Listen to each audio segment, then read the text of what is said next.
ఈరోజు మనం దక్షిణ భారతదేశంలో అంటే మన తెలుగు రాష్ట్రాల్లో దీని వాడకం తక్కువ అండి. మనం చేసుకునే కూటు తక్కువే. కాకపోతే ఏంటంటే తమిళనాడు, కేరళ, కర్ణాటక బాగా చేస్తారండి కూటుని. మనం గతంలో కూటుని ఒకసారి చేసామండి, ఒక 4 ఏళ్ల క్రితం చేసాము 4 ఏళ్ల క్రితం చేసాము. అయితే దానికి చేసిన మసాలా ఇప్పుడు మనం చేసుకున్న మసాలాకి తేడాలు ఉంటాయండి. మన కూరలు దగ్గర అన్ని రకాల కూరలు దీనికి పనికొస్తాయి.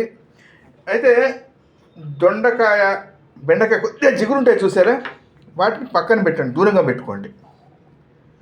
ఎందుకంటే అది కొద్దిగా జిగురుగా ఉంటుంది కాబట్టి మనకి ఈ కూరల్లో కలిసి అది అంత బాగుండదండి. మిగతా కూరలు అన్నీ పనికొస్తాయండి. ఆల్మోస్ట్ అన్ని కూరలు దీనికి పనికొస్తాయి. మనం వాడుకుంటున్న కూరలు ఏంటిదంటే ఇప్పుడు కాలీఫ్లవరు, బీన్సు, పచ్చిమిరపకాయలు ఉడికేస్తామండి. ఇవన్నీ ఉడికించుకున్న కూరలు, ముందర ఉడికించుకున్న కూరలు చూపెడుతున్నా. సిమ్లా మిర్చి, ఆనపకాయ, క్యారెట్, బఠానీ, అరటికాయ, ఆలు, ఇవి తీసుకున్న కూరలండి. దగ్గర ఇవన్నీ కలిపి 1 కిలో ఉంటాయండి. నేను చూపెట్టడం కోసం చిన్నగా పెట్టాను, కానీ మిగతా ఉన్నాయి. 1 కిలో కూరలు ఉంటాయి. దీనికి ఒక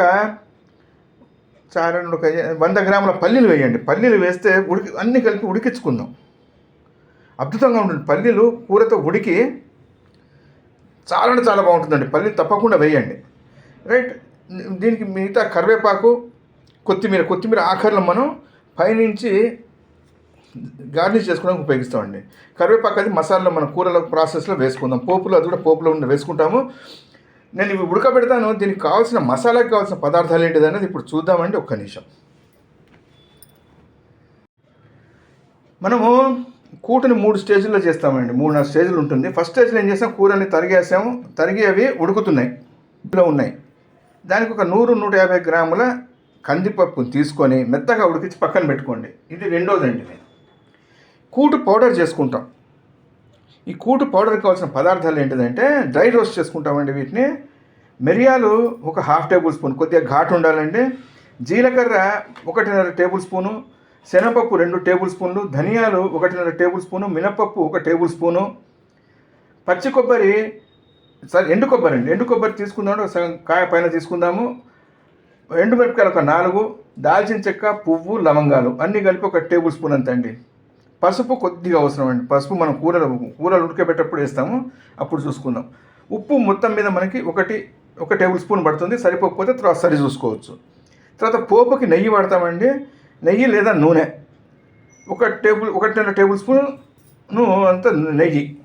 ఆవాలు 1 టేబుల్ స్పూను. ఇది మళ్ళీ దీనికోసం పోపుకండి. ఈ జీలకర్ర ఇది వేరండి. జీలకర్ర 1/2 టేబుల్ స్పూను, మినపప్పు 1/2 టేబుల్ స్పూను. ఇవి మనకి కావాల్సిన పదార్థాలు. కొత్తిమీర పైనుంచి మనం గార్నిష్ చేసుకుంటాము. పచ్చి కొబ్బరి కూడా అవసరం అండి. పచ్చి కొబ్బరి కూడా మనం పైనుంచి జల్లుకుంటాం మొత్తం అయిపోయిన తర్వాత. రైట్. కరివేపాకు మనకి ఎప్పుడు పోపులో వేసుకోవాలండి. కరివేపాకు కూడా ఒక రెమ్మ తీసి పక్కన పెట్టుకోండి. ఏం చేసాము, శనగపప్పుని వేసాము, సన్నటి సగమని వేయించుకుందామండి. ఇవన్నీ దేనికవి సపరేట్గానే వేయించుకుందాం. రైట్. మనం ఏం చేసాము, ఎండు కొబ్బరి ఉంది కదా, సన్నగా తురిమి పక్కన పెట్టుకుందాం. ఆఖరిలో వేద్దాం. సన్నటి సగం మీదనే ఎర్రబడేటట్టుగా వేయించుకుందాము. కొద్దిగా ఘాటు ఉండాలి. నేను ఇవన్నీ వేయించుకుంటాను. పక్కన మనకి కూరలు ఇక్కడ ఉడికిపోతున్నాయండి. ఉడకనియండి, ఒక 70-80% ఉడకనియండి. మనం కొద్దిగా పసుపు వేసాను. ఇప్పుడు కొద్దిగా ఉడకబట్టిన తర్వాత ఉప్పు కూడా వేస్తా. కొద్దిగా ఉప్పు కూడా వేసి ఉడికిస్తే ఏమవుతుంది, ఉప్పు ముక్క లోపలికి పోతుందండి. ఆఖరిలో వేస్తే ముక్క లోపలికి పోతూనే దాని మూడు. మనం ముందర వేసేసాం అనుకోండి, ఇక్కడ ముక్క లోపలి ఉప్పు చేరి బాగుంటుంది ఉడికిన తర్వాత. రైట్. ఇవన్నీ వేయించుకొని శనగపప్పు అయ్యేంత లోపల మీరు ఛానల్ని సబ్స్క్రైబ్ చేసుకొని వీడియోని షేర్ చేసి ఒక లైక్ కొట్టండి. నేను వేయించుకుంటూ ఉంటాను. అన్నీ సపరేట్గా వేయించుకొని మళ్ళీ అన్నింటినీ కలిపి ఒకటేసారి వేయిస్తున్నాం. సపరేట్గా ఎందుకు వేయిస్తాము, జీలకర్ర తొందరగా వేగుతుంది, శనగపప్పు లేటుగా వేగుతుంది. 2 కలిపి వేయించామనుకోండి, ఒకటి మారుతుంది, ఒకటి వేగదు. అందుకనే దేనికది మనం సపరేట్గా వేయించుకొని మళ్ళీ ఒకసారి కలిపి వేయిస్తే ఆఖరిలో కొబ్బరి వేసాం. ఇప్పుడు వేసాం కొబ్బరి, అన్నీ కలిపిన తర్వాత కొబ్బరి వేసాం. కొబ్బరి తొందరగా వేగిపోతుంది, అందుకనే కొబ్బరి ఆఖరిలో వేసాము. వీటన్నిటిని కలిపి వేయించుకొని 1 నిమిషం కొబ్బరి కొద్దిగా ఎర్రబడే టైంలో తింపేసుకొని చల్లార్చి గ్రైండ్ చేసుకుందాము. పక్కన మనకి కూరలు ఉడుకుతున్నాయి. కందిపప్పు నేను చెప్పా కదా ఉడకబెట్టి పెట్టుకోవాలని. ఉడికి రెడీగా ఉంది. అన్నిటిని కలిపి మనం ఇప్పుడు ఒక ఒక తాటి మీద తీసుకొద్దాము. ఒక్క నిమిషం గ్రైండ్ చేసుకుని వస్తా. మనము పొడిని కొట్టేసామండి, గ్రైండ్ చేసాం. అయితే మనకి ఇంకో ముఖ్యమైనది దీంట్లో మనం పొడిలో వేసుకోవాల్సింది ఇంగువ. ఒక చెంచా ఇంగువ వేసి వేయించని అవసరం లేదు. వేడి వేస్తాం కదా, వేడి దానిపైన ఇంగువ పొడింగు ఉంటే పొడింగు వేసేసేయండి. వేసి పైన ఉంటే అది వేడికి సరిపోతుంది. అది ఇవి మనకి కూరలు ఉడికిపోయాయండి. పల్లీలు చూసారు కదా, పల్లీలు దీంతో చాలా బాగుంటుందండి. పల్లీలు అన్నది ఊరి చాలా బాగుంటుంది. ఇంకోటి ఏం చేద్దామంటే చింతపండు కొద్దిగా రసం తీసి పక్కన పెట్టుకోండి. అవసరమైతే వేద్దాం, లేకపోతే లేదు. నేను చెప్తా ముందర అవసరమా కాదు, అవసరం పడుతుందా లేదా అన్నది. ఒక చెంచా చింతపండు రసం వేస్తే ఏమవుతుందంటే బ్యాలెన్స్ అవుతుందండి. మొత్తం అంత పులుపు దాన్ని కొద్దిగా లైట్గా పులుపు తగిలి రుచి ఇంకొద్దిగా పెరుగుతుంది. నేను ఇప్పుడు దింపేసుకుంటానండి. నీళ్ళని ఏం చేద్దామంటే మొత్తం తీసేస్తానండి, తీసి పక్కన పెట్టుకుంటా. దీంతో పులుస చారు కాచుకుంటే బాగుంటుంది. మన కూరలో ముందర పొడేసిన తర్వాత గట్టి పడుతుంది, అప్పుడు వేయడానికి ఉపయోగపడుతుంది. ఒకవేళ అప్పుడుకి సరిపోతాయి కనుక నీళ్ళతోటి పులుస చారు పెట్టుకుందాం. ఉడికిన ముక్కల నుంచి నీళ్ళు మొత్తం వడగట్టి ఇంకో గిన్నెలకు మార్చుకున్నాం. కందిపప్పు చెప్పే కదా ముందర ఉడకబెట్టి పెట్టుకోమని, దాన్ని వేసేసుకుందాం. కూర ఉడకబెట్టిన తర్వాత కొద్దిగా నీళ్ళు వేసుకుందాం. ఒక 2 నిమిషాలు ఇవి వదిలిపెడదామండి, మూత పెట్టి వదిలిపెడదాము. ఉడుకుతుంది. ఉడికిన తర్వాత పొడి అది వేద్దాం. ఒక 2 నిమిషాలు మూత పెట్టి ఒక 2 నిమిషాలు వదిలిపెట్టాం. కందిపప్పు కలిపిన తర్వాత మూత పెట్టాం కదా, కుతకుతలాడుతుంది. మనకి మొదటి 2 స్టెప్పులు కూరలు ఉడకబెట్టుకోవడము, పప్పు కలపడము, 2 స్టెప్పులు అయిపోయాయి. ఇప్పుడు పౌడర్ కలపాలి. పౌడర్ అంటే గుమగుమలాడుతుంటుంది. మనం గ్రౌండ్ ఫ్లోర్లో గ్రైండ్ చేసి పెడతాం కదా, 5th ఫ్లోర్లోకి స్మెల్ వస్తుందండి. దీన్ని ఏం చేస్తున్నారు, ఇంట్లోకి వస్తారు.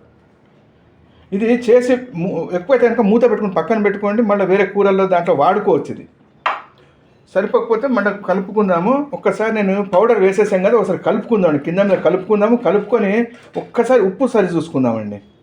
ఉప్పు సరిపోకపోతే ఉప్పు సరి చేసుకొని ఉప్పు వేసుకొని దగ్గర పడుతుంది. ఇది మనం ఇందాక కూరలు ఉడకబెట్టుకున్నప్పుడు నీళ్ళు తీసి పక్కన పెట్టాం కదా, అది కలిపేద్దాం. దీంట్లో అవసరం పడితే ఆ నీళ్ళు కలుపుదాం. వేరే నీళ్ళ కంటే ఆ నీళ్ళు కలుపుకుంటే శ్రేష్టం.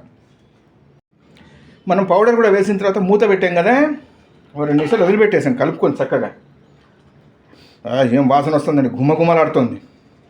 చాలా బాగుంది స్మెల్, రుచి కూడా అదిరిపోతుంది. నేను చెప్పేదా ఇందాక, దీనికి కరెక్ట్ కాంబినేషన్ ముందర చెప్పాను, నేను చెప్తాను అని. కరెక్ట్ కాంబినేషను పంజాబీ అప్పడాలండి. పంజాబీ మసాలా అప్పడాలు దొరుకుతాయండి. మిరియాలు వేసి దొరుకుతాయి, మిరియాల అప్పడాలు.